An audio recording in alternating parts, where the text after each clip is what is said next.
Pemirsa, pasca WHO cabut status darurat COVID-19, Dinas Kesehatan Kota Mataram ingatkan warga tetap terapkan pola hidup sehat dan bersih.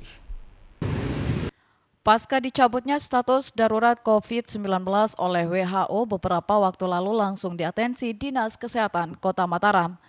Kepala Dinas Kesehatan Kota Mataram menghimbau warga tetap waspada dengan menjaga pola hidup sehat dan bersih seperti mencuci tangan setelah melakukan aktivitas. Alhamdulillah kita sudah dicabut oleh WHO, kita nanti kita dicabut dan ini nama kembali. Yang penting sekarang ini bagaimana masyarakat perilaku hidup bersih dan sehat. Apa saja ya tadi itu, cuci tangan, tetap dijaga, menghindari kerumunan rumah. Meskipun status darurat COVID-19 sudah dicabut, masyarakat masih bisa untuk melakukan vaksinasi COVID-19 di rumah sakit maupun puskesmas milik pemerintah. Dari Mataram, Romi Ardi, iNews melaporkan. Ya, pemirsa, kebiasaan ngopi bagi komunitas sepeda ternyata dekat dengan aktivitas mereka sehari-hari. Bahkan properti sepeda dan kopi ini kerap digunakan swafoto atau selfie dalam mengabadikan momen tertentu sebagai bahan postingan di media sosial.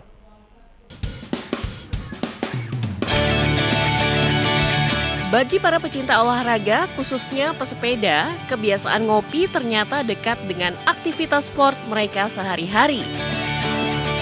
Mungkin karena latar belakangnya dulu dari sejarah sepeda dan kopi cukup dekat ya. Kebetulan kalau kita ngeliat ke sejarahnya dulu di Eropa, orang-orang yang bersepeda itu biasa mengawali di tengah-tengah bahkan diakhiri dengan meminum kopi. Yang kebetulan itu juga jadi mempengaruhi kebudayaan sepeda di seluruh dunia mungkin ya. Setiap akhir pekan, komunitas Let's Goes yang terdiri dari anak-anak muda ini rutin berkumpul di kompleks kampus Universitas Indonesia Depok.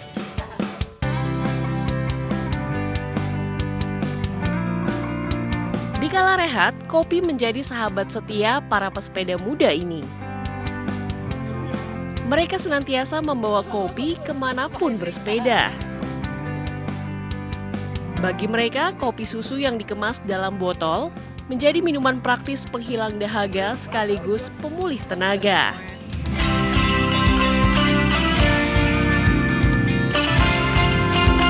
Hobi bersepeda membuat Sidik semakin mengenal kopi, hingga tak kuasa lepas dari minuman berkafein ini.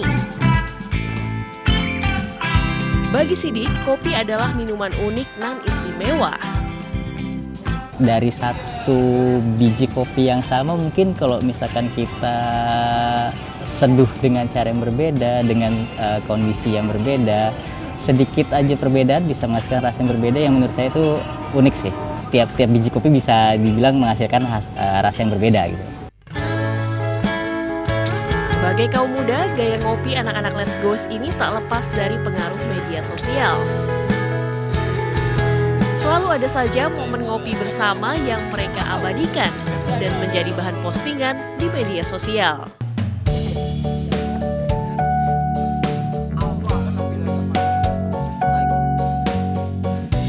Saat berkreasi di media sosial, sepeda dan kopi seolah menjadi properti wajib dalam bersuah foto atau selfie.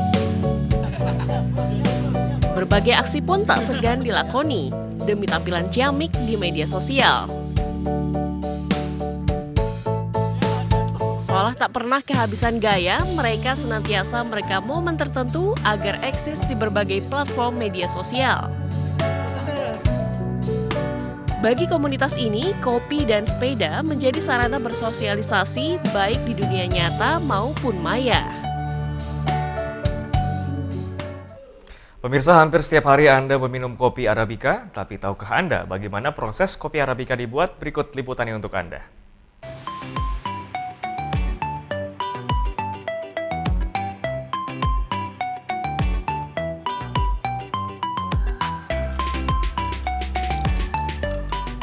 Di Desa Gololobos, kopi Arabica Manggarai tumbuh subur di kebun-kebun milik warga. Pada masa panen, warga bisa memanen hingga 1.200 liter biji kopi dalam 4 kali panen. Tanpa harus menggunakan pupuk buatan, tanaman kopi Arabica Manggarai tumbuh subur dengan kualitas biji kopi yang baik.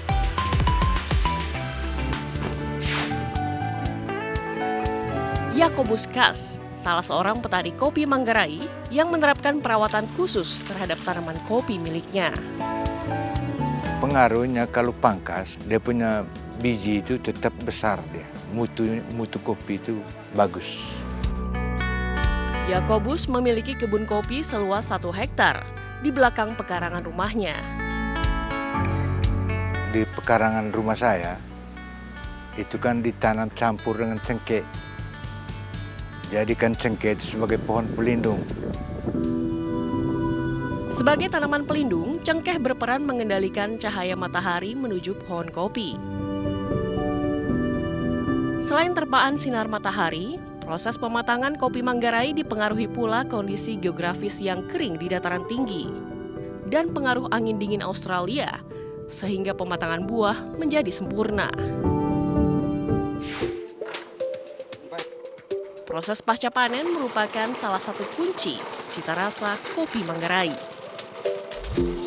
Setelah dipetik, pada hari itu sorenya harus dikupas, digiling.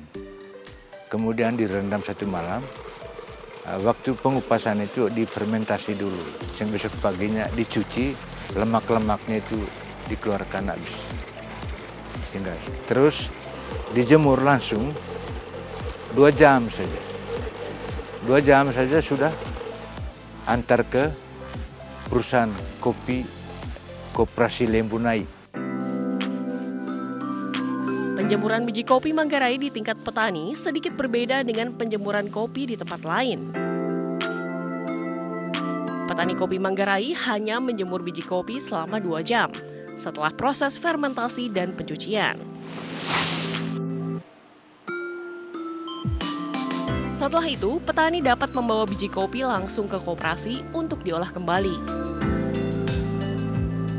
Koperasi Lembunai di Manggarai Timur didirikan pada 2008 dengan jumlah anggota mencapai 5.000 petani kopi.